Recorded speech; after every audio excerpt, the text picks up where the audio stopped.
Hey everyone, welcome back to Tip Tuesday with Design 7. Today's tip is preprint. So learn what you need to know before you send your artwork to a printer.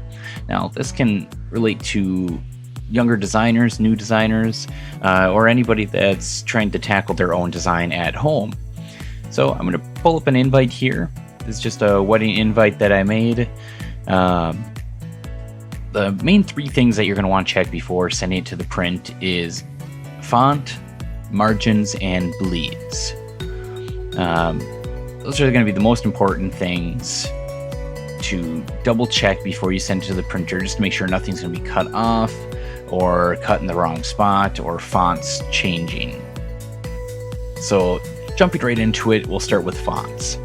Now, the biggest problem with a font is people send artwork, they'll send like the actual publisher, or they'll send the InDesign file or a Microsoft Word file directly to the print place.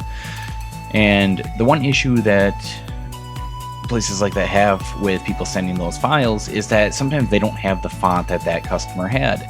So when they open up the document, the program automatically switches the font to something that would be possibly similar.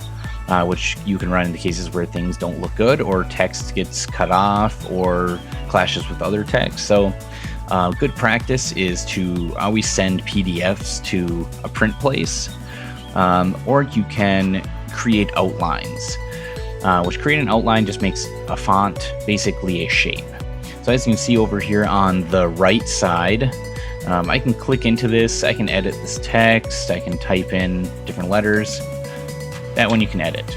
Now creating an outline, like I said, makes it like a shape. So that would be a sample of like this. So you can see how everything's a shape. I actually can't edit this font at all. And if you're using a program like Adobe, you can easily create outlines. This program is Illustrator that I'm in. I just make a copy so I know what font I'm using. You just right click and create outlines. That's gonna just make sure the font stays. It's not going to change when you send it to the printer. The next thing that you'd want to double check is the margins. So making sure there is no text that's going to be cut off right by this black border.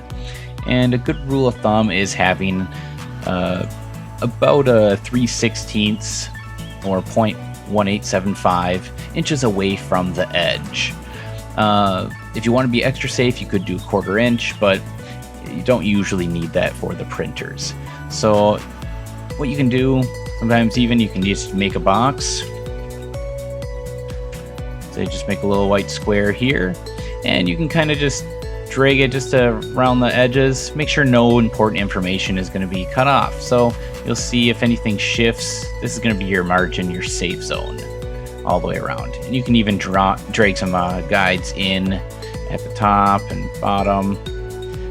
Just so when you're designing it, nothing gets cut off. And the last thing that you're going to want to make sure that you have, if you do need it, is a bleed. So this red line shows where the card, the extra information for the card is. So the black line right along it, that's where the card actually will be displayed or cut. So all that extra stuff will be cut off after printing it. So those are just three main things just to look out for when you're making a card or sending it to the printer. Just make sure to double check everything and your printing process should go smoother. All right, well, if you like the video, and comment below if you have any other questions about this. Otherwise, I will see everybody next week. Thanks.